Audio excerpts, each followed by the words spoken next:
Olá, seja bem-vindo à Culturaria da Rê. No vídeo de hoje eu quero mostrar para vocês uma face de Aquiles. A gente fala dele como um grande herói, muito corajoso, mas o que se passa dentro da cabeça de Aquiles durante a guerra?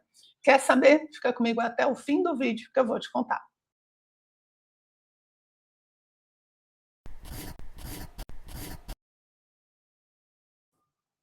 O canto 8 da Ilíada vai mostrar para você porque que Zeus é o grande senhor do universo, dos homens, dos deuses.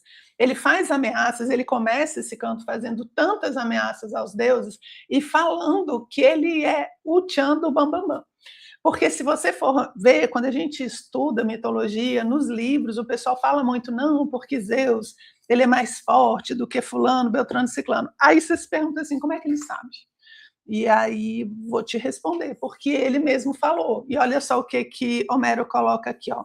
Zeus mesmo fala da sua força. Ele diz para ninguém se meter na guerra. Ele fala assim, ó, vamos deixar o destino correr e fazer as coisas que têm que ser feitas. É engraçado porque ele se coloca como mais forte, mas ao mesmo tempo tem algo além dele. Ele obedece a um destino maior, né? E ele está falando, ó, vocês parem de interferir nesse negócio aí para a gente dar continuidade. E olha só o que ele fala, né? Quem entrar no meio da guerra agora vai se ver comigo. Olha só.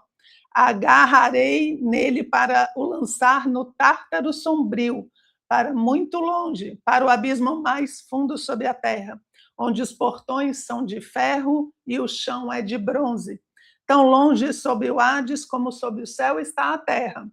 Sabereis então que sou eu o mais forte de todos os deuses. E aí ele fala, não, vou lançar uma corda, uma corrente, botar ali no Olimpo, eu subo, eu desço, eu faço, eu sou o cara. Esse é Zeus. Então, quando a gente fala que Zeus é o mais forte, é o mais poderoso, quando você vê uma descrição dessa no livro, você fala, ah, tá, entendi.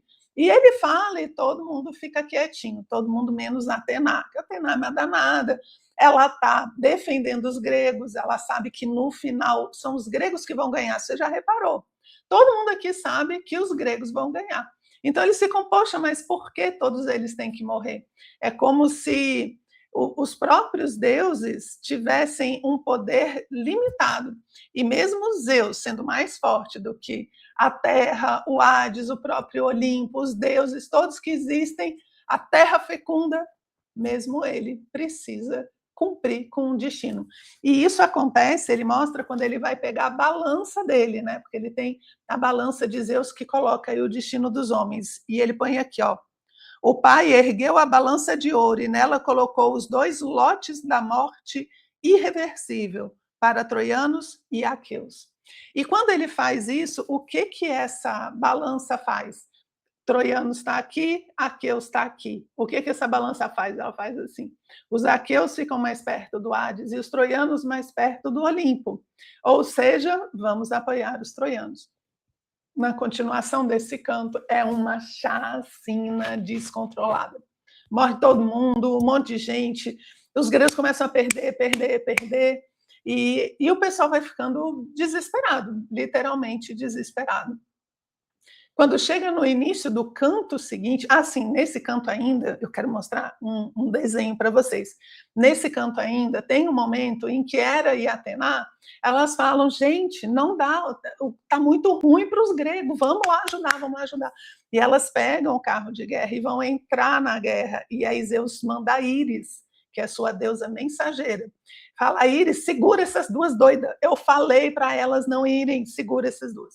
E a Íris vai lá e fala, olha só, Zeus disse que não vai dar certo, se vocês forem, ele vai prender vocês, jogar, fazer um monte de coisa.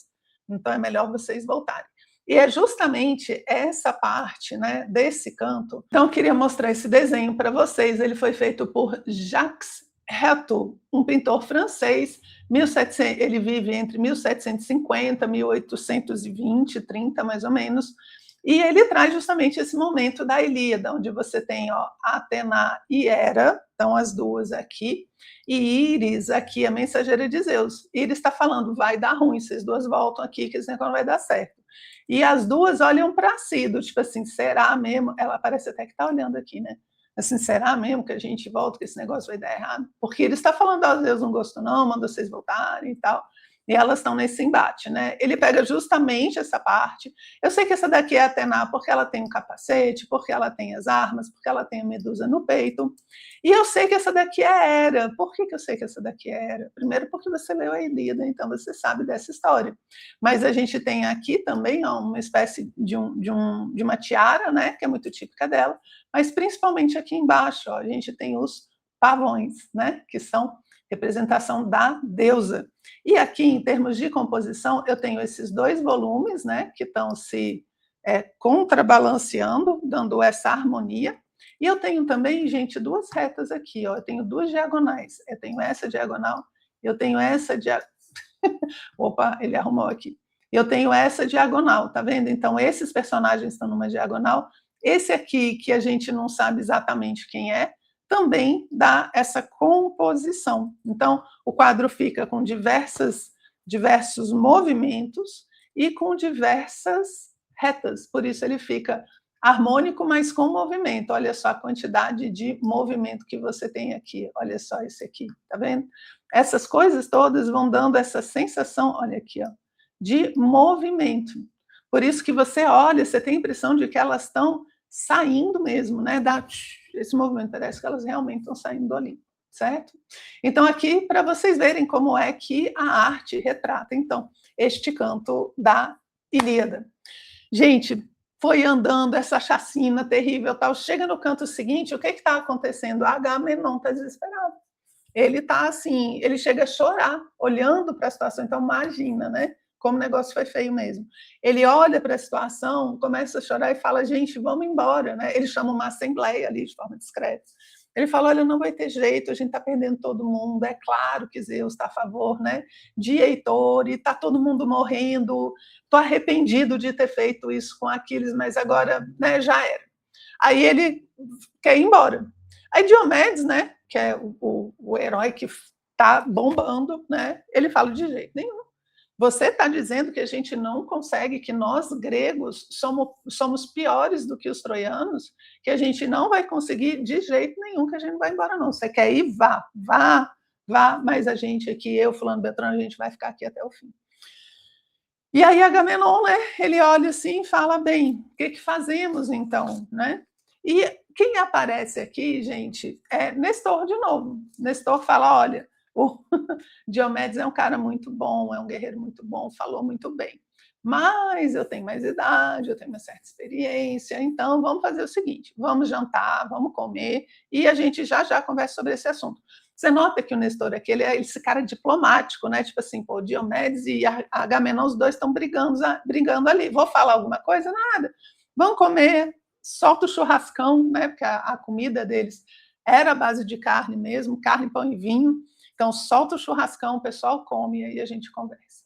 E quando ele vai conversar depois, então, ele fala assim, resumindo, ele fala assim, Agamenon, você pisou na bola. Você pisou na bola, você não devia ter feito isso. Ele só faltou Homero colocar assim, bem que eu avisei você, não devia ter feito isso com Aquiles, tal. Agora a gente tem que ir lá se retratar. Então, o que Agamenon faz? Ele não vai pedir desculpas, mas ele vai usar de uma estratégia comum na época, que é o quê? Oferecer presentes. Então, Agamenon monta uma comitiva, que é Ulisses, que é chegado ali, né, de Aquiles, Ajax também, que é muito amigo de Aquiles, e Fênix, que é um senhor que é quase um pai para ele, né? Cuidou dele e tal. É engraçado que quando ele vai falar o Fênix vai falar com Aquiles depois, o Fênix fala assim, Aquiles, eu peguei você no colo, eu te dei uma lascazinha de carne com gordura, você golfou vinho em cima das minhas roupas. Gente, será que eles estavam vindo para as crianças tão novinhas assim? Enfim, é isso que Fênix fala, né? Você é como um filho para mim, porque eu te dei umas lascas de carne e tal. Então ficou bem engraçado. Mas enfim, o fato é que Fênix e Aquiles são chegados, né? Ele monta essa comitiva e fala, ó, vá lá falar com Aquiles na tenda dele, que ele está lá, né, recluso, e levem esses presentes. Gente, os presentes, você, assim, parece aquelas propagandas que o cara fala assim, e tem mais, e não é só isso, e tem mais. Olha só, ele fala, não, eu vou mandar tripés de ouro, eu vou mandar as mulheres mais lindas não se dá onde, eu vou dar 7 cidades para ele, eu vou devolver Briseis para ele, eu nem toquei nela, não fiz nada com Briseis, é quase assim, peguei só de pirraça mesmo, né? Aí eu vou devolver tudo. Era uma negociação, eu disse, eu vou casar ele com uma das minhas filhas, ele vai ser meu herdeiro. Então, assim, a comitiva vai com muita coisa para oferecer para Aquiles, muita coisa. Isso era um costume da época, era uma forma de você elevar a pessoa que você está pedindo desculpas. É uma formalidade muito utilizada, certo? E Homero usa isso em vários momentos da sua obra. Mas é que essa, gente, é muita, muita coisa que ele está oferecendo mesmo. Aí chega a comitiva lá em Aquiles, sabe o que Aquiles está fazendo? Ó, a gente acabou de sair do campo 8, tá uma bagunça, Zeus está brigando com a galera, os Zaqueu estão morrendo, aí é lança que pega pescoço, que passa costela, você um mar de sangue, é horrível, assim, se você tem uma imaginação aguçada, é horrível. Aí eles chegam lá na tenda de Aquiles, sabe o que eles veem? Aquiles tocando lira, e cantando, e Patroclo lá, ouvindo, só os dois. Ele tocando lira, tá, e falando de grandes heróis do passado. Lembra que sempre tem isso? Os heróis daqui da Ilíada falando dos heróis do passado. Então ele vai. Aí quando eles chegam, a comitiva foi muito bem escolhida, porque são pessoas que Aquiles gosta e que gostam de Aquiles. Aquiles olha assim e fala: queridos, chega junto aqui, vamos fazer um churrascão. Vamos comer. Aí põe todo, eu não sei, gente, a quantidade de comida que eles conseguiam, o apetite danado, né? Acabou de comer ali com Agamenon. Quando chega em Aquiles, Aquiles faz toda a xênia, né? A recepção, a hospitalidade. Lembra que isso é mega importante para os gregos. Aí ele senta, Patroclo, faz a carne aí. E é engraçado que Homero conta tudo, gente. Ele fala, não, ele pegou a carne, fez assim com a brasa, esperou a brasa esfriar, colocou no espeto, fez... Assim, só faltou falar Masterchef, né? O Patroclo teria vencido o Masterchef nesse capítulo.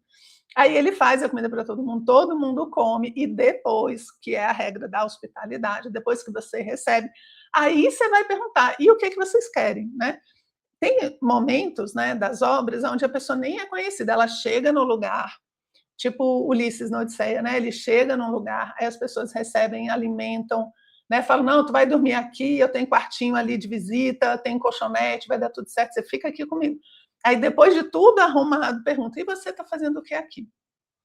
E quando Aquiles pergunta, o que vocês vieram fazer aqui? Ulisses é o primeiro que fala. E Ulisses, todos eles vão argumentar pedindo que Aquiles volte para a guerra.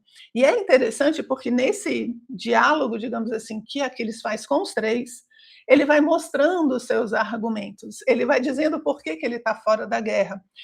E, de certa forma, aqui Homero monta um personagem dramático, né? Ele tem determinadas dúvidas e críticas que os outros não têm. Então, Aquiles, nesse momento, apesar de ser filho de uma deusa, né, mostra as coisas humanas com uma clareza muito grande. E começa ali com Ulisses, né? Ulisses falando, ó, bem que seu pai Peleu falou, que você não deixasse levar pelo orgulho. Lembra que ele falou, Aquiles, meu filho está muito orgulhoso e tal. Aí Ulisses fala para ele, né, abrir mão e voltar, que os aqueus estão precisando dele.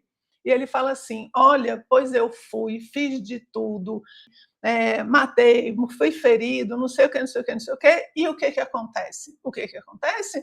Ele tira as minhas coisas. Então, eu vou, né, me sacrifico, e esse cara aí não está fazendo nada. E ele fala uma coisa interessante, ele fala assim, Briseis, eu amava ela, né? Quando pegou, ele fala mesmo com todas as palavras, eu amava, e ele me tirou ela, justamente essa. E ele fala, e é só Menelau que ama sua mulher? Não estamos todos aqui por causa de Helena?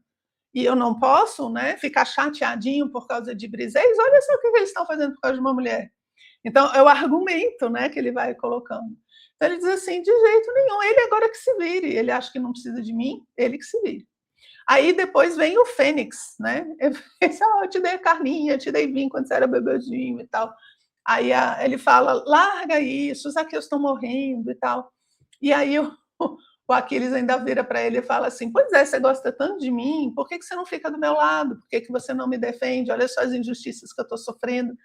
Aí o Fênix fala assim para ele, olha, Aquiles, no início a sua ira era justificada, Agora, o preço está muito alto. As pessoas estão morrendo e você pode salvar, você pode fazer alguma coisa. E você não está fazendo.